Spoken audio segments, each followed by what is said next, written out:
ओम शांति। आज है 18 अक्टूबर 2021 के ईश्वरीय महावाक्य। पहले सुनते हैं मुरली के मुख्य पॉइंट्स। बाबा ने कहा, सभी आत्माओं के पंख टूट गए हैं। जब तक तुम्हारे में ज्ञान घृत ना पड़े उड़ नहीं सकते। घृत खत्म हो जाने से आत्मा की ज्योति बुझ गई थी। अभी बाप जगाने आए हैं। बाप तुमको पढ़ाने कितना दूर परम धाम से आए हैं। रोज नौकरी करने आते हैं, लेकिन एक पाई की भी फी नहीं लेते। बच्चों से फी कैसे लेंगे? भले कोई ज्ञान में देरी से आए हैं, लेकिन अगर जल्दी जल्दी पढ़े तो घाटा नहीं हो सकता। नई नई अच्छी पॉइंट्स मिलने से पुरानों से भी तीखे जा सकते हैं। फिर कहा, तुम जिस्मानी पढ़ाई भी पढ़ो और शरीर निर्वाह अर्थ भले धंधा दौरी भी करो, लेकिन बाप और चक्र को जरूर याद करो। मैं पतियों का पति, बापों का बाप और टीचर भी हूँ। मैं ही तुम्हारा सब कुछ हूँ। एक मैं ही तुमको सुख देने वाला हूँ। बाकी पतित संबंधी तो दुख ही देंगे। अब पावन दुनिया में चलना है तो विकार में मत जाओ। मेरी मत पर नहीं चलेंगे तो उच्च पद भी नहीं पाएंगे। बिना कौड़ी खर्चा किए तुमको 21 जन्मों के लिए राजाई मिल जाती है।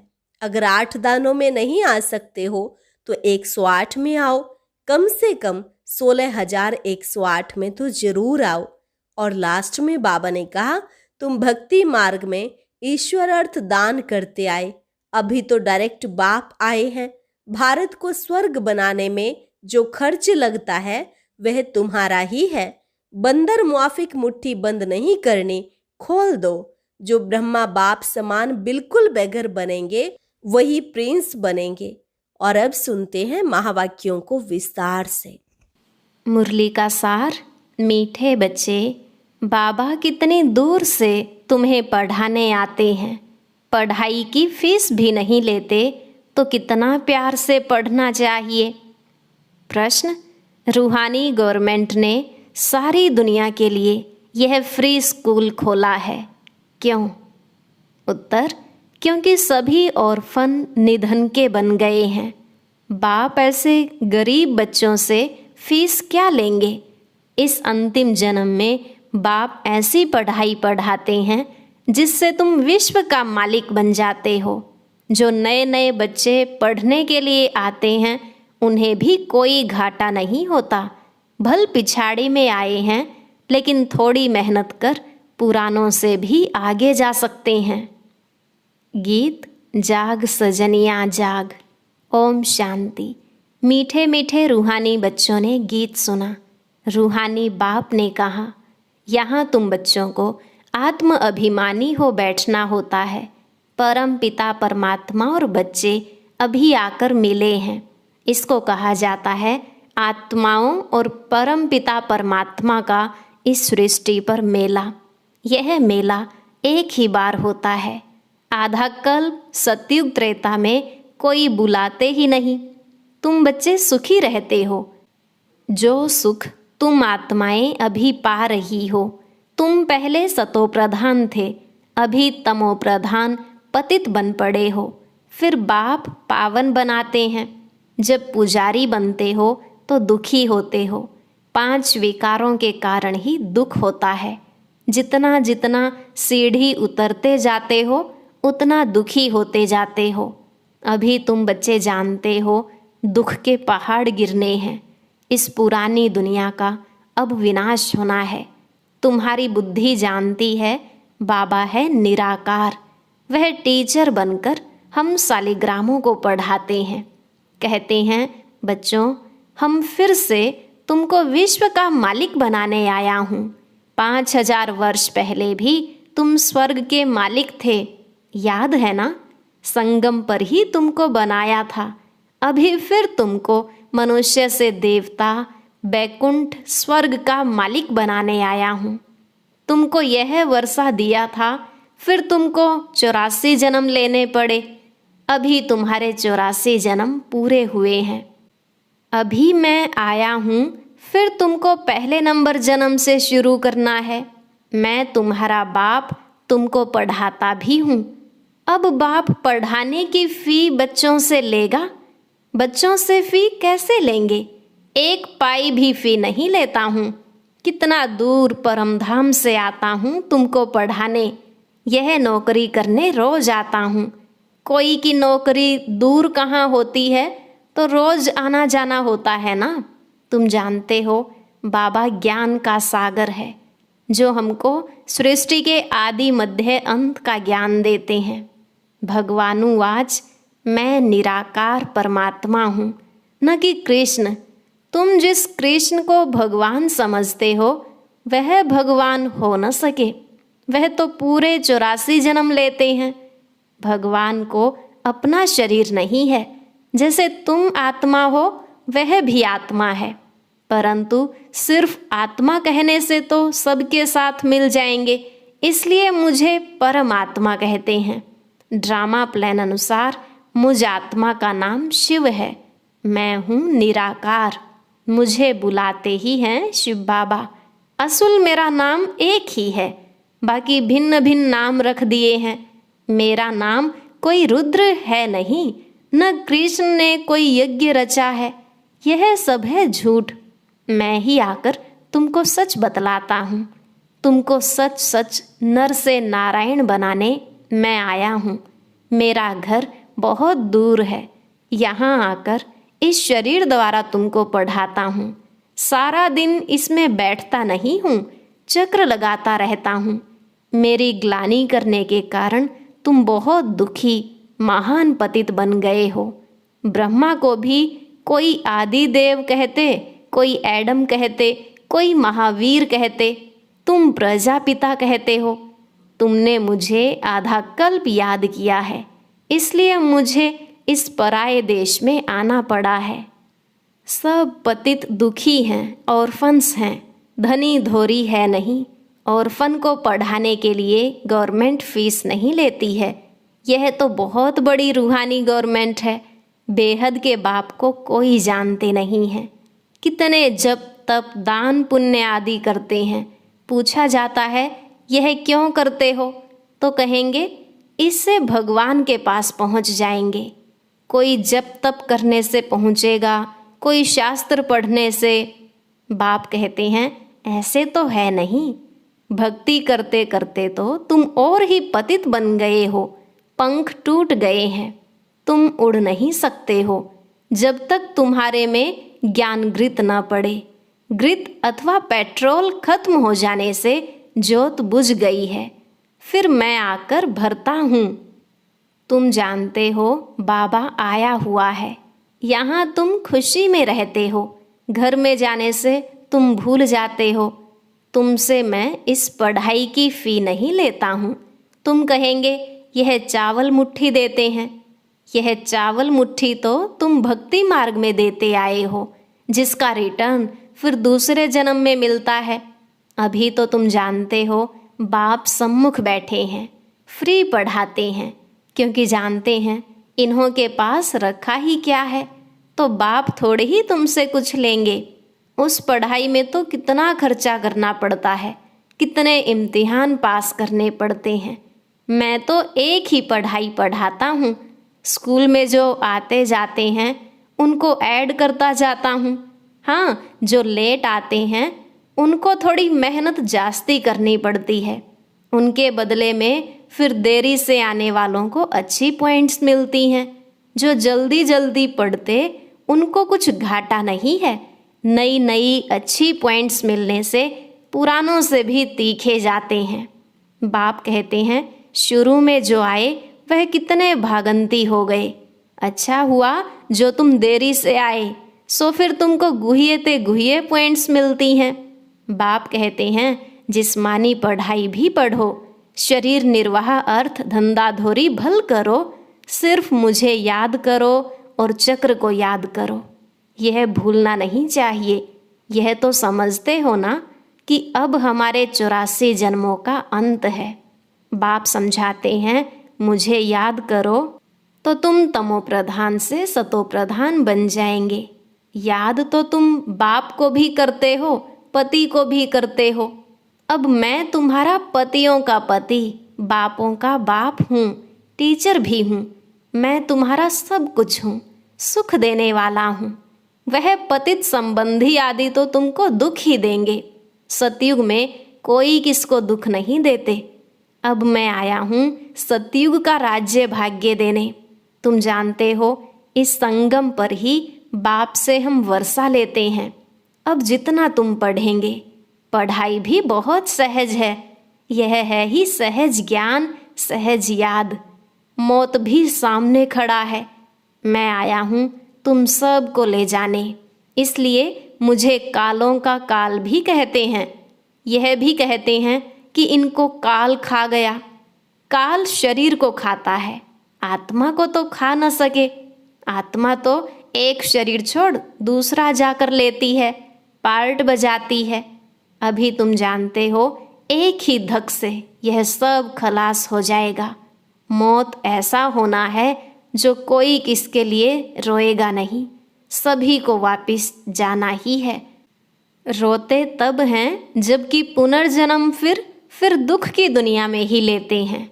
तुम बाप को बुलाते भी इसलिए हो कि बाबा हमको अपने साथ ले जाओ। तो अब बाबा आया हुआ है। जो भी मनुष्य मात्र हैं सबको ले जाते हैं। विनाश होगा तो सब मरेंगे, रहेगा कोई नहीं। गवर्नमेंट अपना प्लान बना रही है। मनुष्य सृष्टि तो बढ़ती ही जाती है। छोटी छोटी टाल टालियों में भी कितने पत्ते निकल आते हैं। झाड़ तो बढ़ेगा ही, परंतु उनकी आयु भी जरूर है। कल्प वृक्ष की आयु कोई लाखों वर्ष थोड़ी ही हो सकती है। अभी बाप तुमको पढ़ा रहे हैं पूज्य देवी देवता बनाने के लिए। पहले पहले बाप तुमको ही मिलता है और धर्म वाले तो आते ही पिछाड़ी में हैं। सतयुग में तुम आते हो, पढ़ाता भी तुमको हूँ। सिर्फ कहता हूँ पावन दुनिया में चलना है तो विकार में मत जाओ। फिर भी तुम मानते क्यों नहीं हो? विष बिगर तुम रह नहीं सकते हो। मेरी मत पर नहीं चलेंगे तो उच्च पद भी नहीं पाएंगे। तुम्हारी आश ही थी कृष्णपुरी में जाने की, तो कृष्ण की राजधानी में जाएंगे, वो प्रजा में। कृष्ण के साथ खेलपाल प्रिंस प्रिंसेस ही करेंगे, प्रजा थोड़े ही करेगी। यह मम्मा बाबा भी पढ़ रहे हैं। तुम जानते हो यह राधे कृष्ण फिर स्वयंवर के बाद लक्ष्मी नारायण बनेंगे। राजाई वालों की ही माला बनती है ना। 8 दाने में आओ। अच्छा 8 में नहीं तो 108 में तो आओ। कम से कम 16,108 में तो आओ। यह है ही राजयोग। बाप की श्रीमत पर चलना चाहिए। घर के भातियों को भी समझाओ। बाप तुमको समझाते हैं औरों को समझाने के लिए। पुरानी दुनिया का विनाश होना ही है। महाभारत की लड़ाई भी प्रसिद्ध है, जबकि भगवान आया था। भगवान ने ही आकर राजयोग सिखलाया था। स्वर्ग की स्थापना और नरक का विनाश हुआ। यह समय वही है। फिर राजधानी स्थापन हो जाएगी। सतयुग में दूसरा धर्म होता ही नहीं। भारत कितना सिरताज था, कितना साहूकार था। क्रिश्चियन लोग सब यहाँ से ही साहूकार हुए हैं।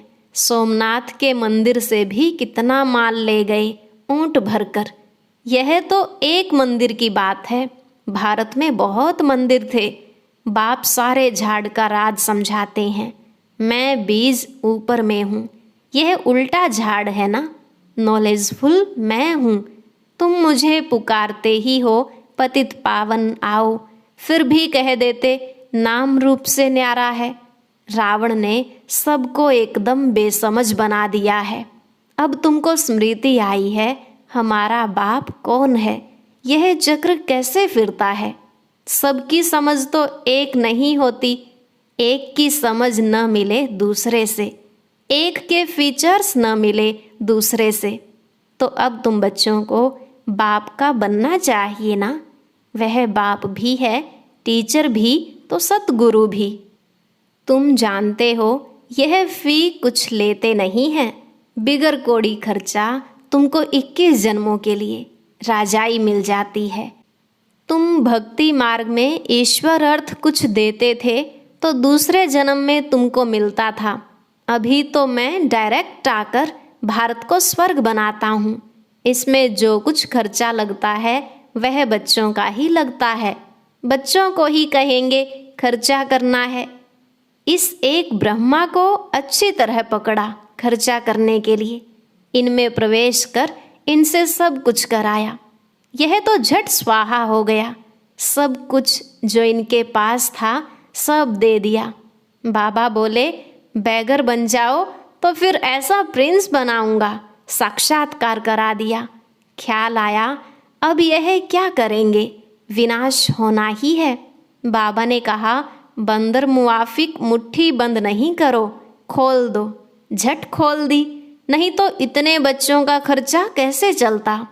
बच्चू बादशाह पीरू वजीर यह हो गया। एक को ही पैसे के लिए पकड़ लिया। तुम बच्चों की भट्ठी बननी थी, स्कूल भी बने थे। अभी तुम होशियार हो फिर औरों को भी पढ़ाते हो। तुम कितनों का कल्याण करते हो। बाप है ही कल्याणकारी। सबको नर्क से निकाल स्वर्ग में ले जाते हैं। अब जितना पुरुषार्थ करेंगे उतना उच्च पद पाएंगे। प्रजा के लिए भी प्रदर्शनियाँ आदि की युक्तियाँ और भी निकलती रहेंगी। ढेर प्रजा बनती जाएगी। राजा रानी तो थोड़े होते हैं, प्रजा तो करोड़ों के अंदाज में होती है ना। किंग क्वीन तो एक है, वहाँ लड़ाई झगड़ा आदि होता नहीं। बच्चे जानते हैं अब तो मौत सामने खड़ा है। जितना योग में रहेंगे उतना पाप आत्मा से पुण्य आत्मा बनेंगे। और कोई उपाय है नहीं। सपूत बच्चे माँ बाप को फॉलो करते हैं। बाप पावन बने बच्चा न बने तो वह कपूत बच्चा ठहराना। इसमें तो नष्टो मोहा बनना होता है। मेरा तो एक शिव बाबा, दूसरा ना कोई। वर्षा भी उनसे मिलेगा। अब बाप से वर्षा पाना है नई दुनिया का। तो पतित मत बनो। पावन बनने बिगर नई दुनिया में जा नहीं सकेंगे। जन्म जन्मांतर के पाप किए हुए हैं, उनकी सजा भोगनी पड़ती है। जैसे कि 63 जन्मों के पापों की सजा मिलती है। गर्भ जेल में भी सजा भोगते हैं। सतयुग में कोई जेल आदि होती नहीं है ही स्वर्ग। अब बाप साधारण तन में आए हैं, इसलिए बाप को पहचानते नहीं हैं। बाप के साथ योग लगाने से ही आत्मा पावन बनेगी। बाप कहते हैं मैं पतित दुनिया पतित शरीर में आता हूँ, फिर इनको नंबर 1 पावन बनाता हूँ। तत्वम, तुम भी पावन बनते हो। तुम बाप के बच्चे बने हो, प्रजापिता ब्रह्मा के भी बच्चे हो, इसलिए बाप दादा कहा जाता है। बाप समझाते हैं अब टाइम बहुत थोड़ा है, शरीर पर भरोसा नहीं है। बाप को याद करते रहो, स्वदर्शन चक्रधारी बनो। सारा दिन यही बातें ख्याल में रहे। अच्छा, मीठे मीठे सिकी लधे बच्चों प्रति माता पिता बाप दादा का याद प्यार और गुड मॉर्निंग। रूहानी बाप की रूहानी बच्चों को नमस्ते। रूहानी बच्चों की रूहानी बाप दादा को नमस्ते नमस्ते, गुड मॉर्निंग, शुक्रिया बाबा, शुक्रिया। धारणा के लिए मुख्य सार। पहला पॉइंट, पूरा पूरा नष्टो मोहा बनना है। एक शिव बाबा, दूसरा ना कोई। यह पाठ पक्का करना है। सपूत बच्चा बन माता पिता को फॉलो करना है। दूसरा, बिगर कोड़ी खर्चे पढ़ाई से 21 जन्मों की राजाई मिलती है, तो बहुत लगन से पढ़ाई पढ़नी है। स्वदर्शन चक्रधारी बनना है। आज का वरदान, सर्व खजानों से भरपूर बन, अपने चेहरे द्वारा सेवा करने वाले सच्चे सेवाधारी भव। सर्व खजानों से भरपूर बन, अपने चेहरे द्वारा सेवा करने वाले सच्चे सेवाधारी भव। बाबा ने कहा जो बच्चे सर्व खजानों से सदा संपन्न व भरपूर रहते हैं, उनके नैनों व मस्तक द्वारा ईश्वरीय नशा दिखाई देता है। उनका चेहरा ही सेवा करता है। जिसके पास जास्ती अथवा कम जमा होता है तो वह भी उनके चेहरे से दिखाई देता है। जैसे कोई उच्च कुल का होता है तो उनके चेहरे से वह झलक और फलक दिखाई देती है। ऐसे आपकी सूरत हर संकल्प, हर कर्म को स्पष्ट करे, तब कहेंगे सच्चे सेवाधारी। स्लोगन: समय और संकल्प के खजाने की बचत कर जमा का खाता बढ़ाओ। ओम शांति। आज की अव्यक्त मुरली जरूर सुने। उसके लिए ऊपर दिए गए बॉक्स को टच करें।